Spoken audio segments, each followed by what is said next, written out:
Hello everybody, I am back with another action figure. Today's figure is going to be the IronSpider suit, which is comic inspired from the ps4 Spiderman game. That's a mouthful. Try saying that 5 times. Hope you don't die. Now, this figure is gonna have a few things, or accessories I guess. The main one being this whole detachable backpack section, which has wires so it can freely move in any direction.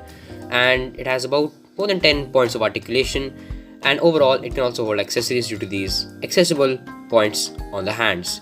Now this video is going to be a lot more in-depth as compared to my older videos, so I hope everybody enjoys and watches till the end. That's all for now. Let's begin with the painting and the sculpting of this guy and the initial planning process. Okay, so when I'm planning out my figure, I do a few things. First of all is the general size of the figure, and take one of the ones that I've already made and use it as a reference to make the second one's skeleton. Like the Spiderman that I'm going to make right now, the IronSpider, I used Batman as a reference of size and made this one guy a little bit taller as compared to him. That out of the way, you got to plan your figure out. So scrap paper, pencil, anything works.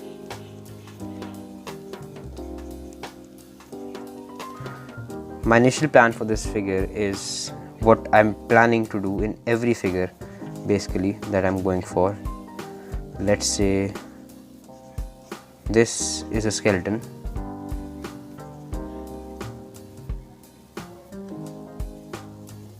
Right? Now the basic points of articulation that I would like for this guy will be at the shoulders, at the elbows, the hip, the knees.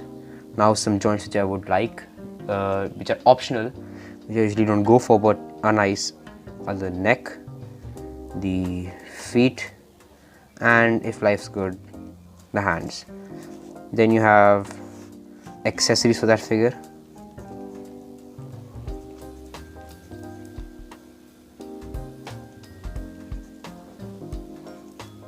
Now for this guy, I'm going to be making his backpack.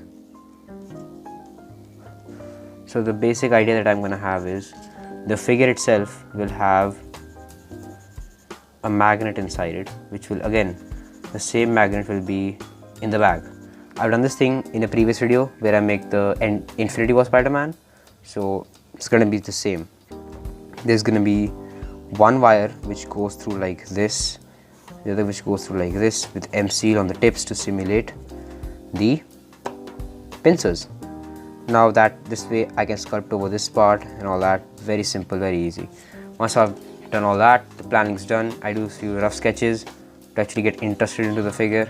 You know, you should do rough sketches just imagining the figure and not actually, you know, looking up a reference picture to see what it might look like once you've thought of it. Once I've done that, I go over and get some reference pictures. Reference pictures should be really specific to what you're going for. I went for a 3D model of this guy. I went for a high-rendered metallic version of this guy. This is what details is for paint. Then you have a shot in which the pincers are included and the back shot. This way I have the basic 360 degree view of the entire figure, and once that's done, I go on to making the figure itself. Now I bring in cutting board, change up the setting, get my M-seal, well not M-seal, basic figure. And before I start this one, I'm going to do a few things. I have these magnets which I bought, the cheapest ones I could find, because Indians. They're very strong for some reason. And after finding the strongest poles, I attach one onto its back, and this is how the figure is going to be structured now. I can most probably cut this into a smaller shape, but I'm lazy. Or I could find a smaller magnet to fit this, but again, I'm lazy. Now once that's in the back, and this attaches the strong strength to this one, I'm going to keep these two aside and then work on the actual backpack. Now I'm going to take thicker wires as compared to the flower making wires I use. Take out any two.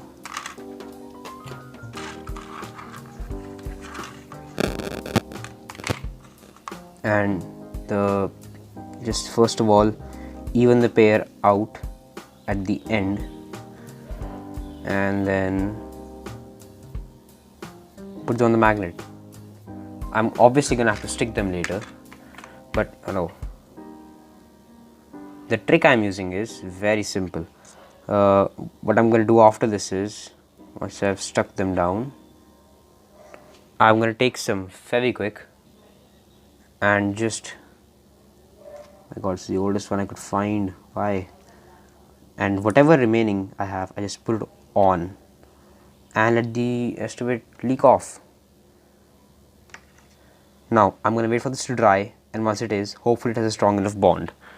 But to seal the thing as it is, I'm going to take a scrap piece of ivory sheet, and remember, if you're a child, you should not play with Fevikwik or any sort of super glue. It can legitimately be dangerous. And I'm just going to remove this from there. I'm going to clean it off later. Just spread this out.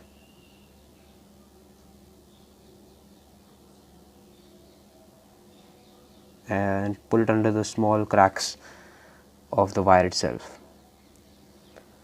And I'm going to keep this whole thing to dry under the sun for a few hours, hopefully. Under that time it will dry, and then after that everything is very, very basic. Done. Now the next step is obviously to let it dry and clean this off. So see you once that's done.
Okay, now that all that is complete and done, your action figure should look like this. Obviously, I've done stuff off camera. The golden paints, the blue highlights, they're all off camera.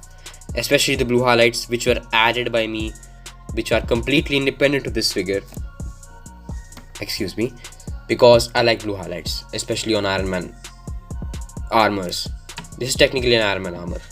Now, the articulation on this figure is really nice. I like it because it's a bulky Spider-Man action figure and it should have this sort of articulation. There's a bend at the elbow, the arms can go out this far, both sides, head can go right, left, down and up, which is really rare for my figures to have head articulation. Legs can go out this far and back this far. He can do the spreads front ways and decently sideways, if you see here. And obviously this thing has way too much articulation than I can count because it's made of wires. What do you expect? I would open the arms, the pincers, the backpack, I still don't know what it's called, up even more, like, you know, extend the wires to their maximum, but they would legitimately go off camera and I'm not interested in doing that right now. I need to get this video out and I'm still on editing. Now, this figure overall has turned out great, especially the suit. I love this suit in the game, and the best thing is they took it off of the comics version and not the Infinity War version. There is the Infinity War version in the suit, but this is great because it was as if they took Iron Man's nanotechnology and the comic suit and then they were like, this thing. Now, size comparisons for this guy. We have Spider-Man, Spider-Man, Spider-Man, and Spider-Woman. Now, if you enjoyed this video, please subscribe. I like it when somebody subscribes. Like this video, it's nice to see that people like what I do. If you're disliking it, I'm fine with that. And if you can, comment down in the comment section below. You're free to share thoughts, ideas, and comments. That's about for this video. Hope you enjoyed. I put way too much work into this. Bye bye.